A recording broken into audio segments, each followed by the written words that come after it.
అందరికీ నమస్కారము. నేను మీ ప్రశాంతి. ఈ రోజు వీడియోలో మనం సంస్కృత సంధి అయిన సవర్ణ దీర్ఘ సంధి గురించి తెలుసుకోబోతున్నాము. ఇప్పుడు మనం సవర్ణ దీర్ఘ సంధి యొక్క నిర్వచనాన్ని తెలుసుకోబోతున్నాం. ఆ ఈ ఊరులకు సవర్ణములు అయిన అచ్చులు పరమైతే వాటి దీర్ఘం ఏకాదేశమగును. అనగా ఆకి ఆ, ఈకి ఈ, ఊకి ఊ, రూకి రు. ఓకే, సవర్ణములు అంటే అవే అచ్చులు. పరమైతే ఏమైతుందంటే వాటి దీర్ఘం అనేది ఏకాదేశం అగును. ఓకేనా ఫ్రెండ్స్? సవర్ణములు అంటే ఇప్పుడు అర్థమైనది మీకు, సమానమైన వర్ణములు లేదా అవే అచ్చులు అన్నమాట. ఇందులో అయితే మీరేం కన్ఫ్యూజ్ అవ్వకండి. ఇప్పుడు మనం సవర్ణ దీర్ఘ సంధి యొక్క సూత్రాన్ని అయితే గుర్తు పెట్టుకున్నట్టయితే మనకు సవర్ణ దీర్ఘ సంధిని గుర్తించడం చాలా ఈజీ అవుతుందన్నమాట. ఆ సూత్రం ఏందో ఇప్పుడు మనం చూసేద్దాం.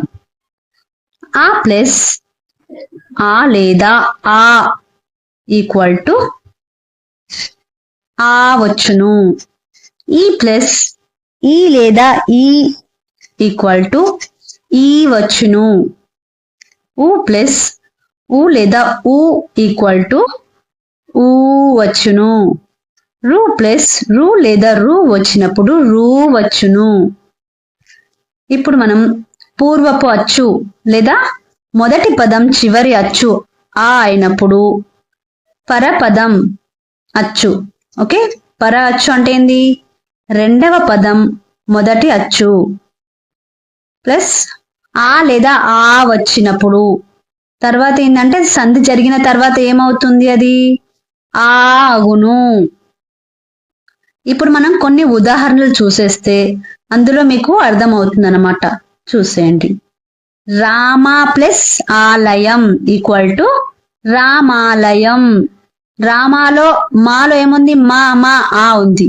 ఓకే, ఆలయంలో ఏముంది? ఆ ఉంది. ఓకే, ఆ ప్లస్ ఆ ఏమైతుంది? ఇప్పుడు ఆ అవుతుంది కాబట్టి రామాలయం అయ్యింది.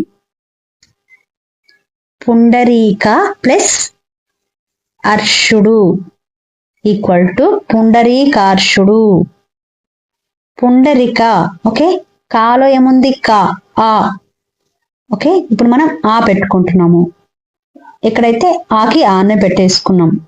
ఇప్పుడు ఆ ప్లస్ ఆ ఏమైతుంది? ఆ అగును. Okay, next one. పూజా ప్లస్ అర్హుడు పూజార్హుడు.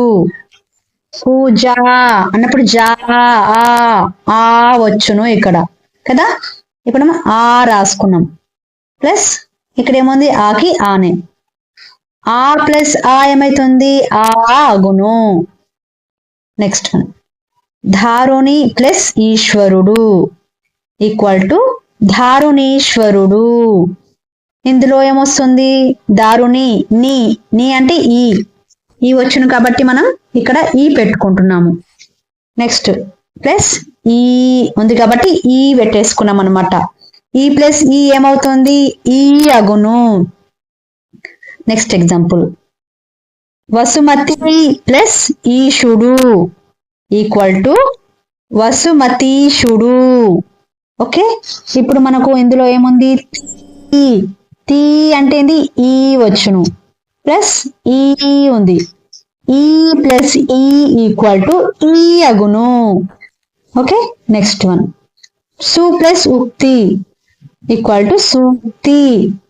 సులో ఏముంది? సు సు ఊ ఉంది కాబట్టి ఇక్కడ మనం ఊ పెట్టేసుకుంటున్నాం. ప్లస్ తర్వాత ఏముంది? ఊకి ఊనే పెట్టేసుకుంటున్నాం అనమాట. ఇప్పుడు మనకు ఏమవుతుంది? ఊ ప్లస్ ఊ ఈక్వల్ టు ఊ అగును. Next one. భాను ప్లస్ ఉదయము భానుదయము. ఇందులో ఏముంది సూత్రము? ను అంటే ఏంది? ను ను ఊ వచ్చును కాబట్టి ఇక్కడ మనం ఊ పెట్టుకున్నాం అనమాట. నెక్స్ట్ ప్లస్ తర్వాత ఏముంది? ఊనే ఉంది కాబట్టి ఊ పెట్టుకున్నాం. ఊ ప్లస్ ఊ అగును. Next example. పితృ ప్లస్ రుణము ఈక్వల్ టు పితృణము. ఇందులో సూత్రం చూస్తే త్రూ త్రూ త్రూ త్రూ రు. ఓకే, రు రు ప్లస్ రు ఈక్వల్ టు ఏమవుతుంది రు. ఓకే నెక్స్ట్ వధు ప్లస్ ఉన్నతి వధూన్నతి. ఇందులో ఏంటి సూత్రము వధు దు దు అంటే ఊనే వస్తుంది అనమాట. ఊ ప్లస్ నెక్స్ట్ ఏముంది మనకు ఊ ఉంది కాబట్టి ప్లస్ తర్వాత ఊ ఊ ప్లస్ ఊ ఏమైతుంది ఈక్వల్ టు ఊ అగును.